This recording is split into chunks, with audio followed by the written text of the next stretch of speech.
there, and welcome to the Fearless Artist Podcast, where we empower classical musicians to build their own thriving careers. I'm your host, Lynne, and together with Deanna Petre, we teach artists to conquer the entrepreneurial side of their careers and create the futures they want.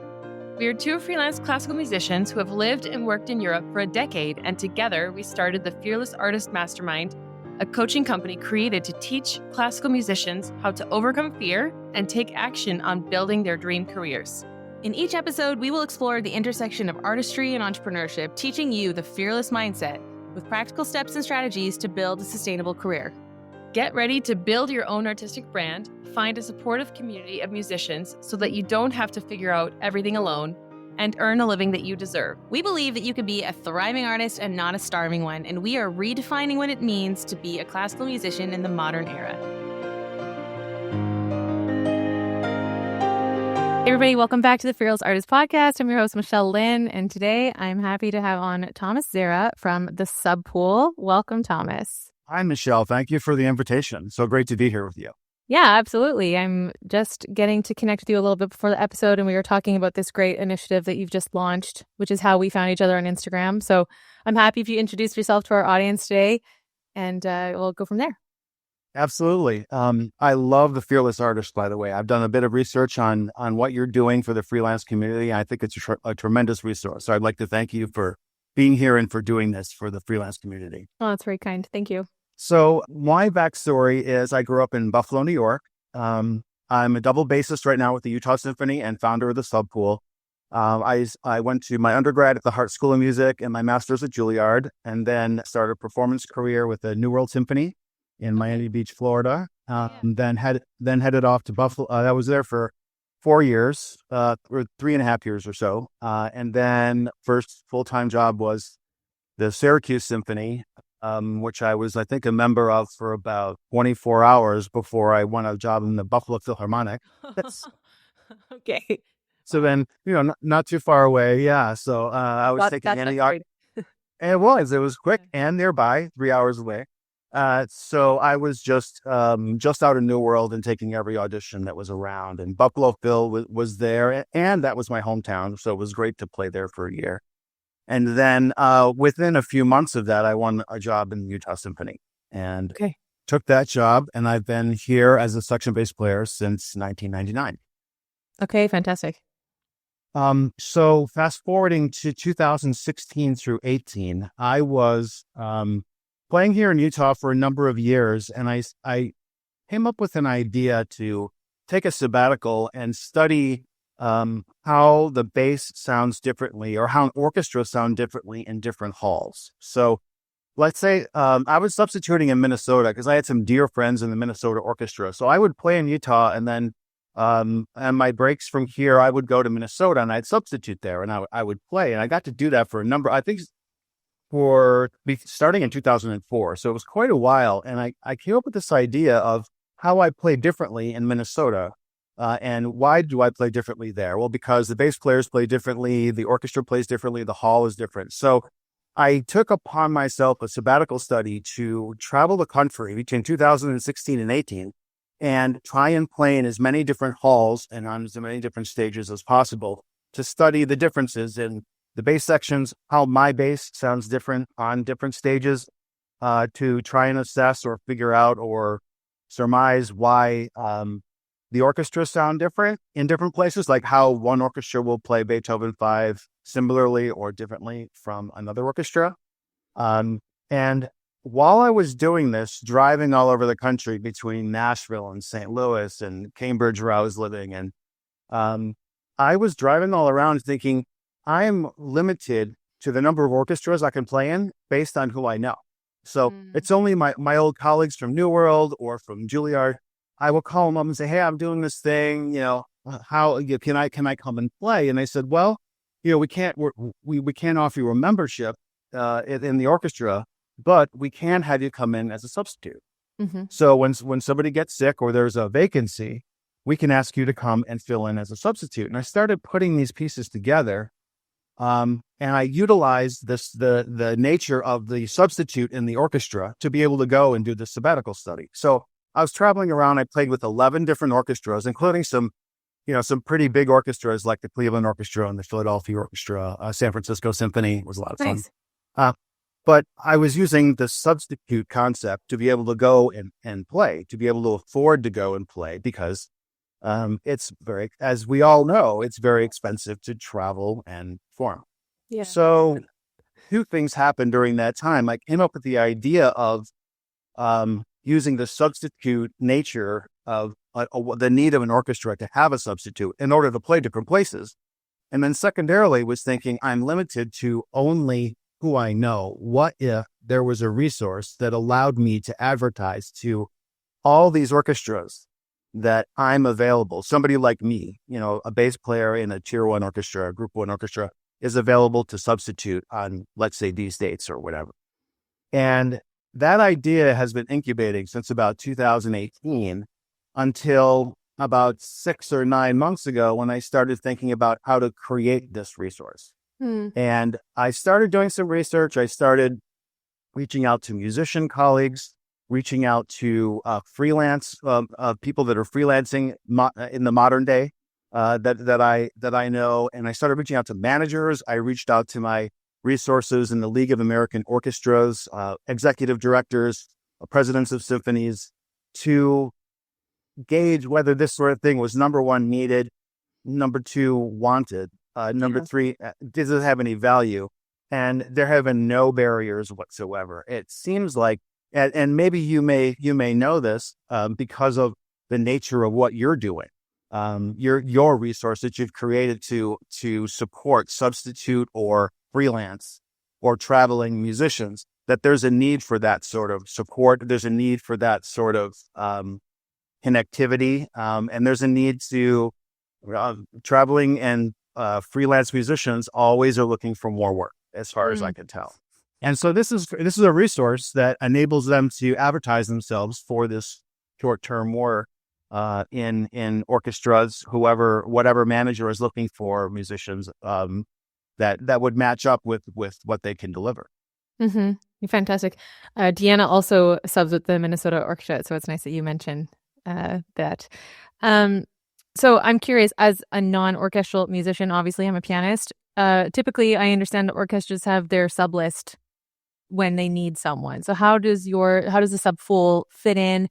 And I'm also curious what kind of responses you were getting from people when you presented your idea. Yeah, absolutely. So every orchestra almost every orchestra has a contract with a AFM local. So they all have some sort of either a rule or a contract language or just a process that they've always used for their substitutes. They've had to create it. They are all different. I've not met any manager that has the same process. So they all have a different way of doing it. And some managers say there is no standardized way of hiring subs or finding subs. So anything you can provide for us, Tom, would be great, because we just don't have, as personnel managers for finding substitutes, no one's really helped us try and make this process easier for us or for the musicians. As far as who orchestras hire, almost all of them have a process already. Almost all of them have their sub lists run dry eventually.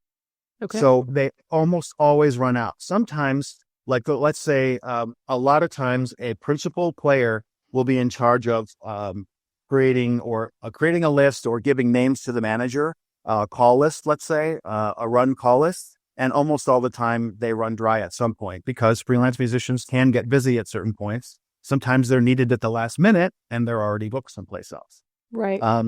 And this goes for orchestras of every level, from group 1 orchestras to regional orchestras, who some of those managers want to run their entire sub lists through the Subpool, because it's just an easy platform for them to be able to do it. So there are, I think I have 608 orchestras in the Subpool right now as a drop down, as far as the orchestras that I know of, that the musicians from the Subpool play in or have played in before. And they all had these different processes. So I tried to create a program that would enable everyone to use it and enable it to be simple for the managers, quick for the managers to hire, and reach out to musicians, and easy for the musicians to see exactly what they're being asked for. Wow. So you've made contact with 608 orchestras. We have 608 orchestras in our drop-down list. So these are the orchestras that we know of that people play at. Got it. Trying to find what orchestras are out there.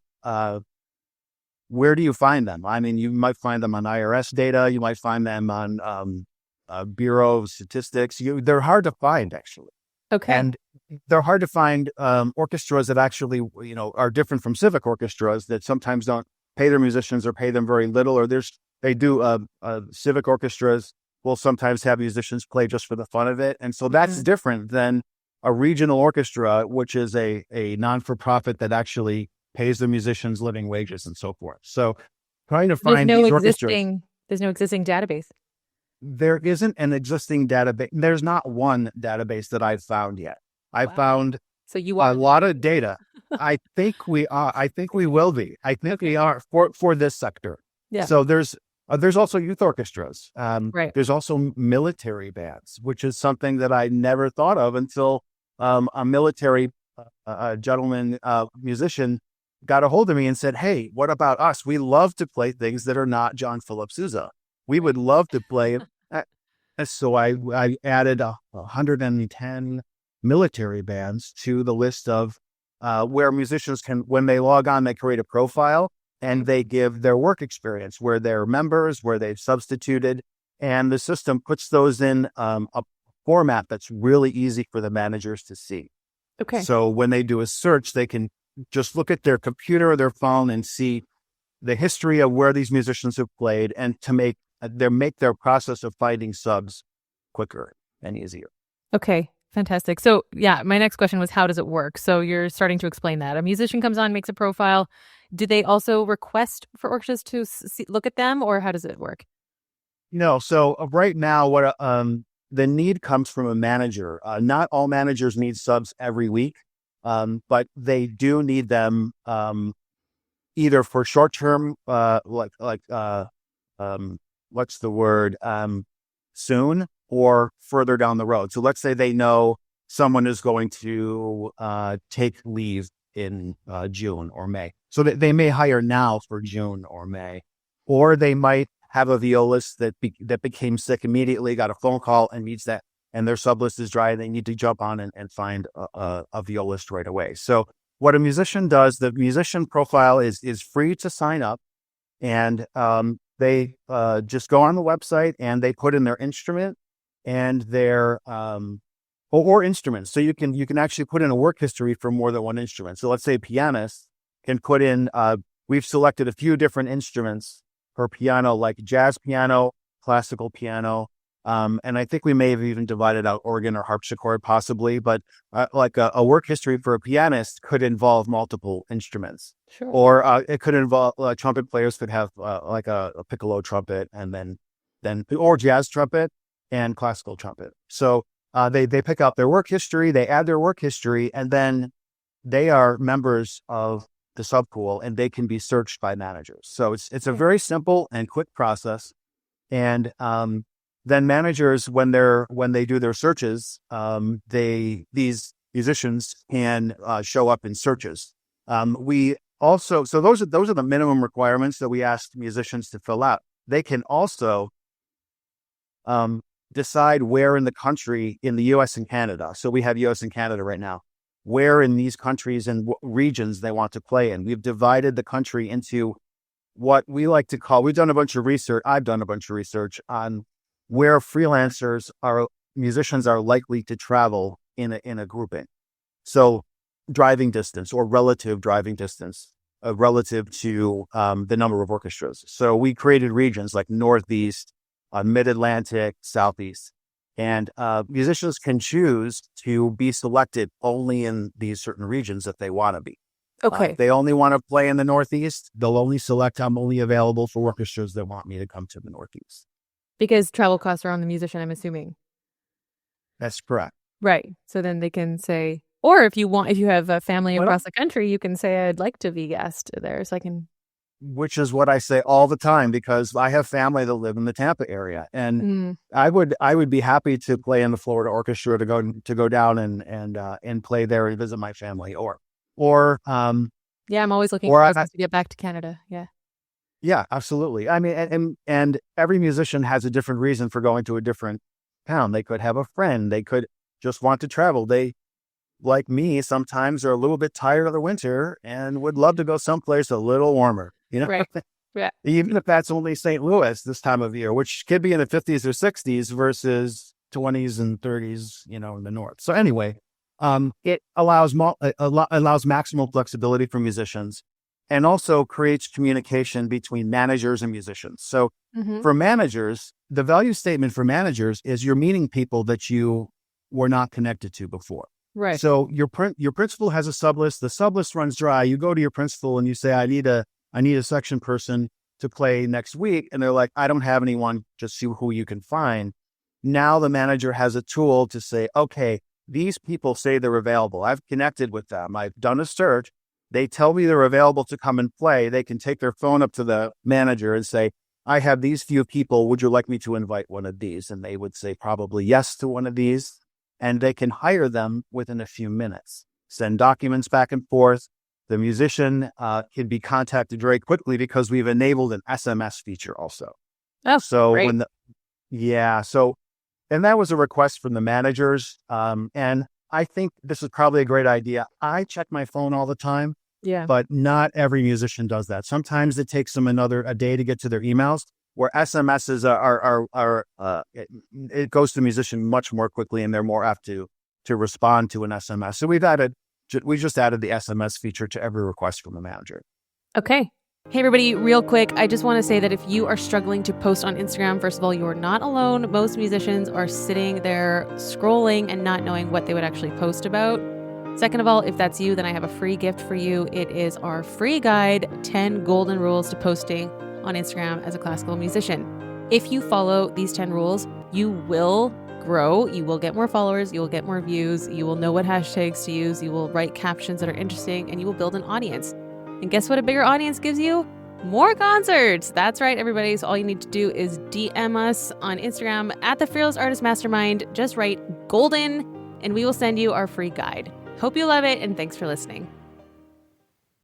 Are you surprised that you're the first person to come up with this idea, or have you seen similar initiatives? There are other tools out there that allow managers to manage their sublists, but there's no tool that drives from a musician side that supports the musician, that enables a tool it supports the musician that can be searchable by a manager. It's opposite from what I've seen before. And I don't know why it's not out there, which is one of the reasons that we're doing it, because we think it has a lot of value and we're just starting. We did launch in January. And so that feels like it was a long time ago, but in this sort of platform, it's actually brand new. January, like 2 months ago, January. 2 months ago. Okay. Yeah. You're brand new. Brand new. And we're letting people know. And one of the reasons I wanted to come on your podcast specifically was because I wanted musicians who are interested in this short-term hire to know that it's there. It's hard to reach musicians. There's no LinkedIn for musicians right now. They're not on LinkedIn. They're on maybe social media. So they're maybe on Instagram and Facebook. Yeah. Where else? We're trying to meet them where they are, but there's, again, no central location. Could the Subpool be that in the future? We hope so. We want to create like a community for musicians, in our phase 2 and phase 3, and the plans of where this could go is really cool, I have to say. I mean, from somebody who likes to build stuff, this is going to be almost like I feel like it could be, and it's going to be whatever the musicians want it to be, whatever they need it to be. And on the manager side, whatever their needs are. But we want it to be like a community resource for freelance and short-term hire musicians. And we're building it toward that direction. And it sounds like so far musicians would really like that. When you say that you support the musician as opposed to other initiatives you've seen, can you talk more about what that entails? It's musician focused. So it's, how do the musicians need things to look like? I'm looking at it from the freelance musician side. So I know I'm a tenured member of an orchestra, but funny enough, I've actually played in 21 different symphonies in the United States. Okay. So when I was living in Florida, I used to travel to Tampa, to Florida West Coast Symphony, which is now the Sarasota Orchestra, to play. I played in Jacksonville. And then when I was at Juilliard, I was in the Hartford Symphony. Then there was an orchestra in New London, Connecticut I played in. I played in the Hudson Valley Philharmonic, which I think is called something else now. So I freelanced all around New York. I freelanced all around Florida. And then in my sabbatical study, I played with 11 different orchestras. It was essentially a more modern day freelancer. Funny enough, nothing's really changed. You still drive to each gig. Now, you mentioned before who pays for travel. Some orchestras, and it's almost case dependent. Some orchestras will pay for travel and pay for accommodation. And the Subpool does allow for that on the manager side and the musician side. Like some musicians will say, well, I'll only travel to New York if they pay for my travel and accommodation. Mm-hmm. And so a musician can say that on their profile. And if a manager really needs them, managers have a lot of incentive to pay a little extra to get a musician there for something. Right. Like when I went to Minnesota, at that time, they were not paying for any travel. I went there and I paid for all my travel just because I wanted to. And it made sense for me. That may not make sense for everyone, but the Subpool allows the musician and the manager to talk about that and have a conversation. Because if there's a dire need for a musician, the manager has more incentive to ask the musician maybe a little more in pay or pay in travel or something. But it creates the connectivity, which I think is the most important, that musicians can connect. If they want to have a countrywide career, they could if they want. Or if they want to just go visit their mother in Florida, they could do that too. So why is it important for you to have a supported musician in the Subpool? I think because I am one. I think because I do have some managerial experience. I got an MBA during the pandemic, and so I reached out. I was doing a little bit of executive director work and arts leadership work for a little while. So I saw the managerial side and I see the musician side. But I think all the products that I've seen so far support the managerial side, where I think the freelance musician is still in need of connectivity and support in any way. And then what we have going in the future, like allowing them to, like a LinkedIn where they can advertise themselves with videos, or they can connect with each other in a LinkedIn style. And we're not sure exactly what that's going to be yet, but creating a community of freelance musicians, I think, is something that's the musicians could use. And I think the industry at large would be better off having musicians be able to connect with managers in a more holistic way than what's possible now. I think it'll just help the music get out there. I think right now, like somebody in let's say Mississippi wants to hire somebody, but they just don't have the resource. They can't reach the violist that they need. There's no violist in that area. They don't know them. So somebody who's willing to expand their range, expand their career, then they go and they play with these musicians and they go out to dinner after, they make connections with musicians in Mississippi. And where that could go, I make a ton of connections and I have a great time traveling. I enjoy playing with other musicians artistically and personally. And I've seen a lot of good things happen when people travel and play, and maybe there are other musicians out there that feel the same way. Yeah, absolutely. I mean, for us, community is obviously one of our core values, and that's what we've really found in our Fast Forward community, that people are desperate to have like-minded individuals. I mean, we've had so many people tell us how alone they have felt before finding Fast Forward, not having anyone who understands you, not knowing how to advocate for yourself. Our last workshop actually last week was around negotiations. That's why I'm curious to ask how you guys are presenting that as well. Is there room for the musician to say, this is what I need? Because typically we've just been told, like, this is the fee, say yes or no. And if not, I'll go to the next person on the list. So I'm really happy to hear that there's space for that. Yeah, there's communication. So a musician, when they get a request from a manager, there's 3 selections they can choose from. One is accept, one is decline, and one is ask a qualifying question. So in other words, the manager will usually, on a request for availability, will give some qualifying information, higher level, like this is the orchestra, these are the dates, this is the pay range, or this is the pay scale for this particular request. And then the musician has a choice to accept or decline or ask a question, and they can ask a question, they can communicate back and forth about, they can, if their pay scale isn't enough, they could say, I could do that for either, travel. If you could pay for my travel, I'll do it. Or if you can, or if you can pay more in scale, I'd be happy to do that. And it just allows connectivity and allows communication, which I think is important. Yeah. You mentioned a couple times LinkedIn and becoming the LinkedIn for musicians. What about that is appealing, or what do you think that LinkedIn offers that we don't currently have on, Facebook, Instagram profiles?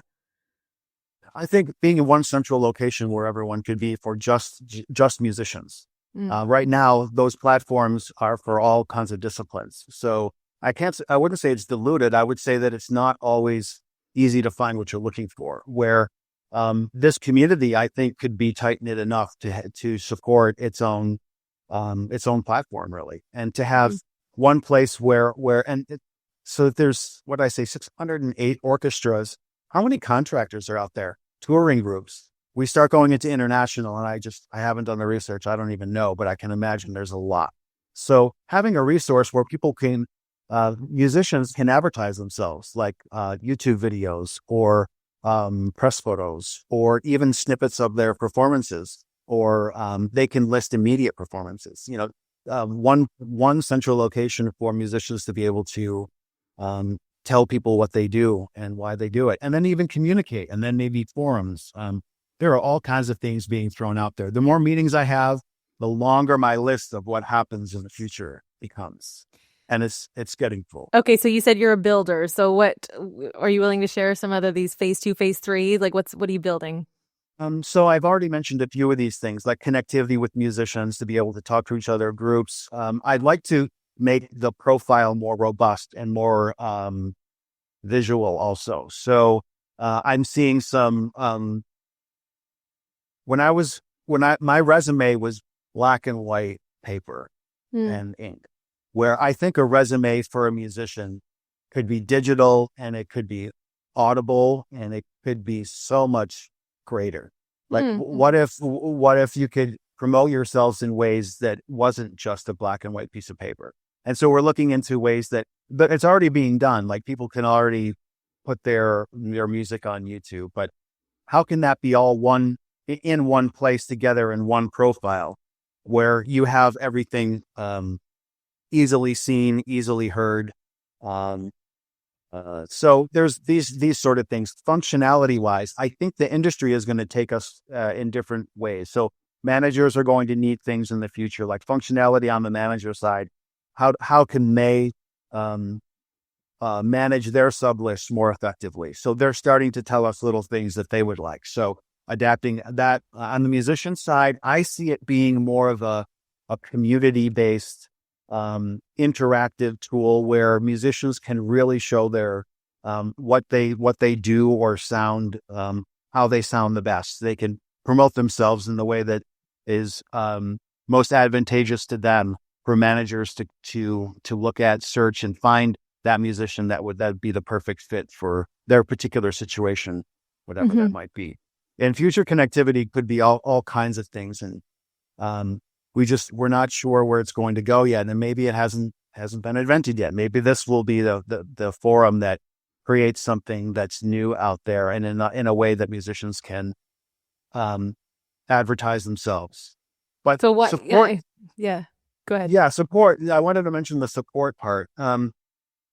Freelance musicians, some freelance musicians have mentioned, I know that because I'm a tenured member, I have the support of an organization that gives me health insurance, musical instrument insurance, and access to these sort of things. And we're starting to explore now the possibility of creating, I don't know if it's a platform, but creating a mechanism for freelance musicians to have the support in these areas too. Maybe even travel insurance, maybe even talking to, I don't know if I can get as far as airlines, but making travel easier, or making accommodations easier, or making one idea I had was having a group where they could musicians could talk to each other. Let's say they're traveling to a city, and a more remote city, and they could carpool, or they could house share if they need to go into certain places. So that's like a connectivity tool that I'd like to look into in the future. But support in a broader scale, as far as like health insurance, musical instrument insurance, musical instrument loan products are out there. So when I say support, that's the kind of thing that I'm thinking of and looking into right now, which is when we have more musicians traveling more, doing more of the same thing, we can create a base to support musicians in that manner. It is amazing. I love hearing anyone who's trying to come and stand behind the artist. So that's great. In terms of pricing, I know it's free to join. So how do you envision the business model? Yeah. So the business model is, I tried to figure out a way, if I was freelancing now, the way I was before, what did I spend on and what could I afford when I was freelancing? So I came at it from that angle, and I did a bunch of market research. I talked to a lot of musicians about what they would pay for this sort of thing, this sort of opportunity. So instead of going at it from I went at it from how can we make it work? How cost effective can I make it? And how can I make the musician earn it before they pay for it? So what I've done is I'm giving 1 gig away for free. So a musician can right now go on their profile, set up their profile, and be searchable to a personnel manager. They could be contacted and hired, and they can play with that orchestra. There'd be no charge for that. It's only if they like what happened and they want to continue being part of the Subpool. If they're asked to play a second time, we ask them to become a member of the Subpool. So right now, our launch program is a year subscription. It's a year subscription for $59. So $59, unlimited gigs for $59. And if you play your 1 gig for free, you've essentially already earned the money for the $59, the membership. Okay. And then the rest of your season, there's no charge fee. So that's it. When we go after our launch promotion, the standard pricing will be $100 a year for a membership and $9.99 per month, if that makes more sense to a musician. And we started with that amount. I tried to get that cost to less than a cup of coffee. Yeah, but I couldn't do it. So flat whites over here are like $6, so you're probably very curious. Yeah. Well, we got it. We like to say that we couldn't get it to under the cost of a cup of coffee, but we did get it to under 2 lattes per month. Yeah, definitely. Yeah, No, I'm surprised. I thought that you'd be taking a commission per gig. So it's interesting to hear that it's an annual subscription to me. So my pricing models, I like building this sort of stuff anyway. So my pricing model is on a big, huge screen, and it goes for multiple screens. And it's this big monster that I created to try and figure out what would make sense to the musician and how that would make this thing actually work. And what we ended up, it was a couple months study to try and figure that out. And also to do market research. Every musician I talked to, every single one said they would pay much more than that. So I feel really good about being at a place that I feel like $10 a month for musicians to be able to earn. Like in 1 week, the average Ropa orchestra will pay about $1,000 gross. So the musician will have to decide, we'll have to decide if that's worth it to them. But spending $10 for the possibility of being hired for $1,000, or then maybe in a second week, $2,000. We think that number makes sense to musicians. Yeah. So you say we when you're talking about the organization. Are you have a team, or are you the team? No, we have a team. So okay. we have we have a few people that started it. My partner Jen and I started this concept, but we've been reaching out to industry experts. Carrie Marcantonio is literally a hero in the personnel manager field. She's semi-retired. Her last personnel manager job was at the Cleveland Orchestra. And she's come on as an ambassador and has been integral in helping us build the tool from the manager side. Okay. And then we have freelance musicians that are our ambassadors also. And they're out there on using the tool. They're out there on Facebook and social media, and they're talking to people in their orchestras when they play. So these are folks that we talked to about what this was, and they're fully on. They jumped in the pool with both feet, and they're all in it. So Carrie was very helpful in building it, and then the musicians are very, very helpful in getting the word out. And so they're helping musicians get work and helping the music flow, which is exactly why we're doing all this. So you already have managers do managers also have a profile where they sign in and then search, or how does that work? Yeah. So managers are connected to an orchestra. On our website, we have a manager link. I want to make sure that I know who every manager is. And so we have, like I said, we have a lot of orchestras, and then that's a lot of managers to capture. And so they fill out a form, and I connect them. I do all of this manually right now. So when managers sign up, I want to make sure when a search goes out that it's a real person and a real orchestra. So I'm very protective of the musicians right now. So I wanted to the Craigslist ad of renting an apartment that doesn't exist, right? Yeah. So we're going to have a conversation if I don't know who you are and find out what your needs are. And so there is an entire contractor market out there. We've just started conversations with like contractors, and this is a whole separate. It's not separate. It's just in parallel with the symphony orchestras that I have in mind. So this is something that can definitely happen, but it's going to take a lot more work on my side to understand who the contractors are and what organizations they contract for and so forth. So that's definitely something we're looking at in the future as well. If contractors need this sort of product to reach musicians, we're going to be there for them eventually. But right now we're starting with 608 orchestras that we know of and our musicians have played in, and that I've been able to verify. So let's say you have a classical pianist who's a soloist. Can they make a profile to be approached for concertos?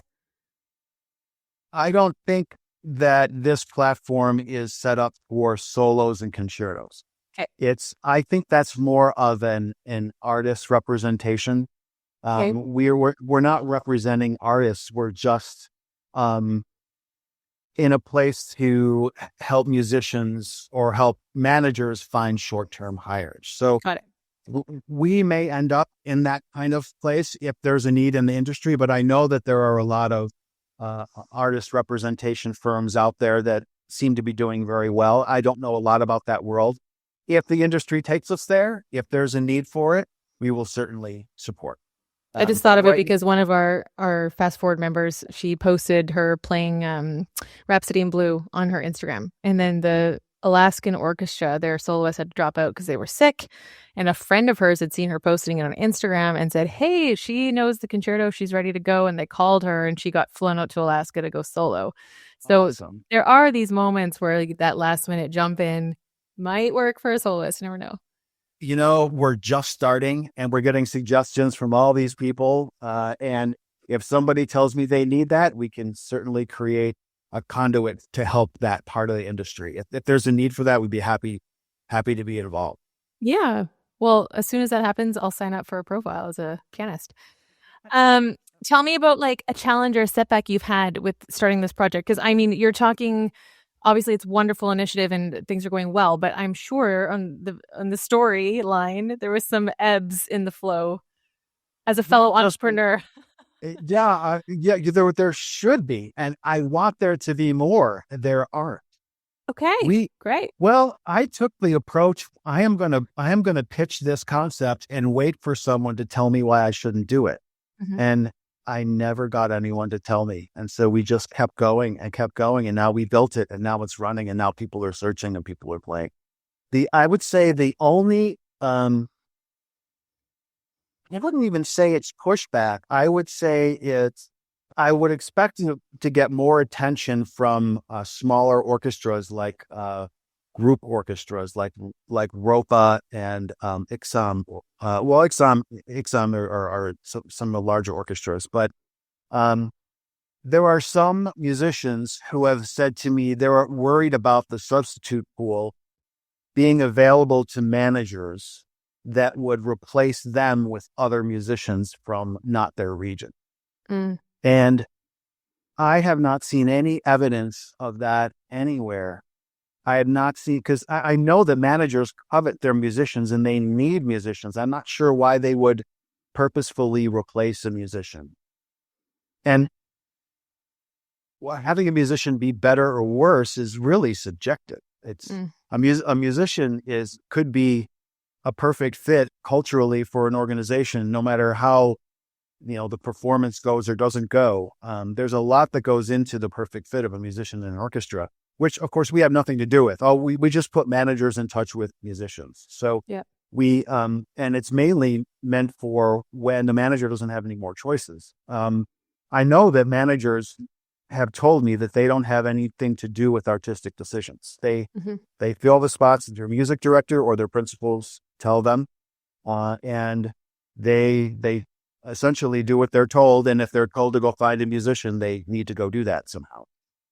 So that's the only pushback that I've gotten, and I haven't seen any evidence of that happening. And I don't expect to. I expect all musicians to be able to expand their range if they want to. Yeah. Yeah. Amazing. So you already have musicians who have signed up and there's already ones getting hired, you mentioned. So it's working. Yeah, it's working. Okay. Yes. Okay. So what's been the most exciting moment for you when you were like, wow, I've pulled this off? Every step of the way when there's been a success has been cool. Like when the tool works and we see people working it, because it was a lot to build, technically. So we had a software developer build it, and then we tested extensively. And that took at least 30 days, if not 45 days of serious testing to find out what worked and what didn't work. And so when it finally worked and I couldn't break it anymore. So my technical person said, just try and break it. Just try and put in dumb characters and try and do whatever you can, because you never know when the keystroke is going to screw things up. And it was fun when I finally couldn't break it. Okay. It's a great moment. So you're right. When people are getting hired and communication is happening, I get a text message that says, "Tom, thank you so much. I just got hired." Amazing. That's all I need. That's great. Cool. Great. So for all our freelancers in the US and Canada listening, what should they be doing right now? It's the subpool.com. And there's a place for you to create your musician profile, and there's also links for you to contact me if you want to. Just send me an email, tell me how it's going, tell me if you would like there's also a place for to add orchestras. So sometimes I haven't been able to capture every orchestra and put on our list. So if you've played somewhere and you want to add it to your profile, there's a little link there for you just to tell me. It's a jot form that says, "Hey, I played in this orchestra, Tom, could you add it?" And I add those almost every day. I'm adding orchestras. Okay, amazing. Well, everyone listening can go sign up and make their profile in the Subpool. And we like to finish our episodes with an action point. So maybe from the entrepreneurial perspective or the freelance perspective, what would you encourage freelancers to do? I love the stuff that you have on your website. It's so broad. All these concepts and ideas, or on your podcast rather, all these different ideas of ways that musicians can expand themselves in ways that aren't necessarily in the practice room or with vibrato or with glissando. So anything that they see that feels right to them to take music to another dimension, I think would be a benefit to not only yourself feeling good about yourself, but other people that are watching you do it and hearing you do that. So any of these little things that you think of that could be something cool, or why didn't someone do this? I would encourage you to start asking people about it and taking that step, because if it feels good to you, you're probably going to do it well, and there's probably a need for it. Cool. I love that. Well, thanks for what you have brought to our musician community and for filling that need. It's been a great pleasure to have you today. It's a pleasure to talk with you, Michelle. Thank you so much. You're welcome. Okay, everybody. Thanks for listening to the podcast. Make sure you follow Tom at the Subpool, and we'll see you on the next episode. Be fearless. Thanks, Tom.